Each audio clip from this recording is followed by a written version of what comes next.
harus memperkuat persyaratan permodalan, manajemen aset dan lain-lain supaya inline dengan apa yang diminta OJK. Dan nanti kalau ada RBC yang tertentu coba gerakan ke arah sana. Karena saya yakin kalau nggak masuk program penjaminan polis 2028, perusahaan itu pasti mati.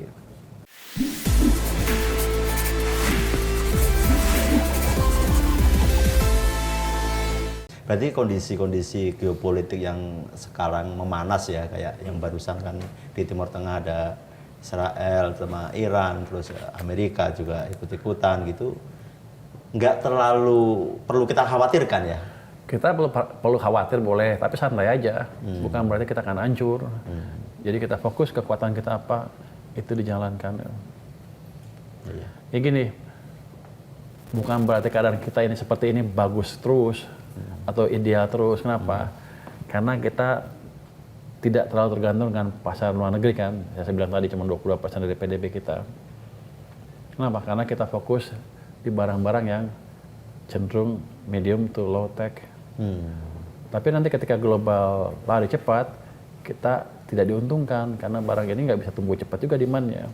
Jadi kita mesti geser ekonomi kita ke arah yang high tech juga.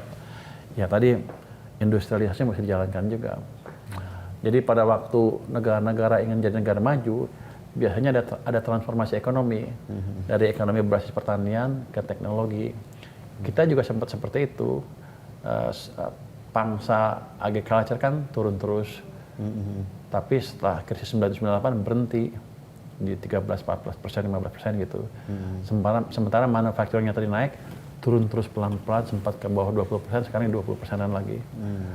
Kayak negara kayak Korea itu dijaga di atas 28%-an. Cina juga kan majunya ketika industrialisasi. Jepang juga sama. Zaman dulu dia sudah lama industrialisasinya. Jadi sekarang kita diuntungkan dengan ketika global seperti ini kacau, struktur ekonomi kita menguntungkan kita. Dalam negeri ya. Tapi nanti kalau udah maju, global udah damai, kita bisa ketinggalan kalau kita nggak bangun. Iya. Jadi ya kita diuntungkan sedikit dengan keadaan kita sekarang lah. Saya nggak tahu bagus apa enggak. Ya untuk sekarang bagus. Ya, kita cari yang optimis kan. Tapi kita jangan diem. Iya. Kembali ke soal tadi, ada satu pertanyaan yang saya lupa tadi. Kriteria yang dijamin itu seperti apa ya perusahaan asuransi ya? Perusahaan asuransi dijamin itu jadi gini, nggak semua produk dijamin. Jadi dijamin adalah komponen apa sih namanya jaminan, saya lupa namanya, komponen perlindungannya. Tapi yang komponen investasi yang unit link, kalau unit link itu, yang itu nggak dijamin, kita jamin di situnya aja. Terus nanti untuk masuk ke program yang dijalankan LPS 2028 nanti, itu ada persyaratan tertentu. Nggak semua perusahaan asuransi bisa masuk kalau tidak memenuhi persyaratan tertentu. Utamanya mungkin dari OJK ada tingkat kesehatan, tapi ada juga yang lain-lain. Dan kami sedang diskusi apa yang paling pas untuk kriteria masuk ke program penjaminan tadi. Salah satu yang didiskusikan adalah RBC-nya.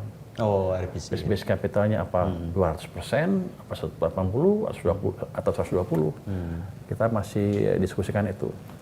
Kita maunya LPS 200, yang lain bisa di bawah. Kan biasa, tawar-tawaran, nggak mau rugi kan. Kita pengen seaman mungkin. Tapi kan kalau nggak banyak yang nggak bisa masuk, ya percuma kan. Malah akan mengganggu. Jadi kita masih dalam proses diskusi level mana yang paling pas. Tapi yang paling penting adalah untuk perusahaan asuransi harus memperkuat persyaratan permodalan, manajemen aset dan lain-lain supaya inline dengan apa yang diminta OJK. Dan nanti kalau ada RBC yang tertentu coba gerakan ke arah sana. Karena saya yakin kalau nggak masuk program penjaminan polis 2028, perusahaan itu pasti mati. Iyalah. Iya. Karena orang nggak ada yang mau yang gitu. Jadi tapi nggak usah takut, kan ini sekarang sampai 2028 masih ada waktu. Jadi masih ada waktu menyesuaikan diri, merapikan manajemen asetnya, merapikan tenaga SDM-nya dan lain-lain. Jadi ya otomatis program ini ke depan secara nggak langsung sudah membuat perusahaan asuransi semakin lebih baik dari sisi manajemennya. Harusnya mereka tahu kalau nggak masuk selesai. Iya pasti sih. pasti orang akan memilih yang dijamin daripada yang nggak dijamin. Kalau skema pendananya gimana? Kalau di perbankan kan saat ini bank iuran gitu kan untuk dana penjaminan. Nah, kalau asuransi nanti sama ya.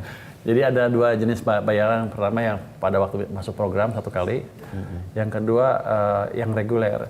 Itu setahun 2 kali, biasanya di bulan Januari dan di bulan Juli nanti kita tarik uangnya. Tapi kan tahun pertama kan pasti uangnya nggak cukup kalau ada apa-apa. Jadi kita siapkan juga program-program di dalam LPS ya, prosedur untuk peminjaman uang dari program polis ke program perbankan misalnya. Karena ini beda-beda nih. Yang polis juga, yang asuransi syariah sama non syariah harus dipisahkan. Perbankan juga syariah non syariah mesti dipisah. Ini nggak boleh saling dipakai. Di dalamnya harus ada perjanjian lah antara kita dengan kita. Gue juga bingung kan. LPS dengan LPS ini, ya pokoknya ada begitu. Ya udah kita bikin. Karena beda program. Di mana misalnya ada tahun pertama yang jatuh, uangnya belum cukup, program penjaminan polis bisa pinjam dari misalnya tempat yang lain. Nanti kalau nggak bisa, kalau uang LPS habis baru bisa pinjam keluar. Tapi LPS cukup banyak. Kalau asuransi aja kita punya uang 258 triliun sekarang. Iya. Untuk jaga stabilitas. Pak Purbaya, kayaknya tadi serius-serius banget ya pertanyaannya. Kita sekarang boleh ya nggak serius-serius, boleh nggak? Saya udah ketawa terus dari tadi. Setuju nggak setuju nih? Cukup 1 setuju atau nggak setuju ya? Setuju. Pak Purbaya. Edukasi keuangan itu perlu kita lakukan sejak SD. Nggak setuju. Nggak setuju? SD Aneh nih nggak setuju. Kenapa nih? belajar yang dasar-dasar dulu aja udah pusing dia. Dari SMP dulu. 6 ke SMP ke atas bolehlah. Dia mau investasi apa juga belum punya duit. Oh iya. Jadi belajar yang basic-basic Yang aja. basic-basic aja. Anak kecil jangan dipersulit hidupnya. Oh iya. Masuk akal. Yang kedua, Gen Z lebih rentan terhadap pinjol. Setuju nggak? Saya nggak tahu. Setuju deh. Setuju ya? Anda bilang kan? Karena mereka kalau saya lihat kan ingin cepat kaya. Effortnya pengen sedikit aja. Gemar flexing. Pasti kan gitu pengen sesuatu yang apa? Ingin dapat sesuatu yang cepat. Nggak tahu mereka nanti ke depannya kalau pinjol kan ada beban ke mereka sendiri. Jadi mungkin juga yang saya dibilang tadi, edukasi finansialnya belum cukup, jadi literasi keuangannya belum cukup. Itu yang bisa digalakkan. Tapi kan dia bukan SD kan? Ya. Jadi bukan SD kan? Jadi mulai kapan sebaiknya? Lebih SMP ya? SMP ke atas lah. SMP ke atas. SMP ke atas. Mungkin kalau SMP kelas 3 dia udah mau sibuk ujian kan? Dari kelas 2 lah. Kalau kelas 3 dia udah sibuk ujian mau masuk SMA. Dari kelas 2 lah. Kelas 1 baru mulai aja kelas 2 lah. Mulai diiniin.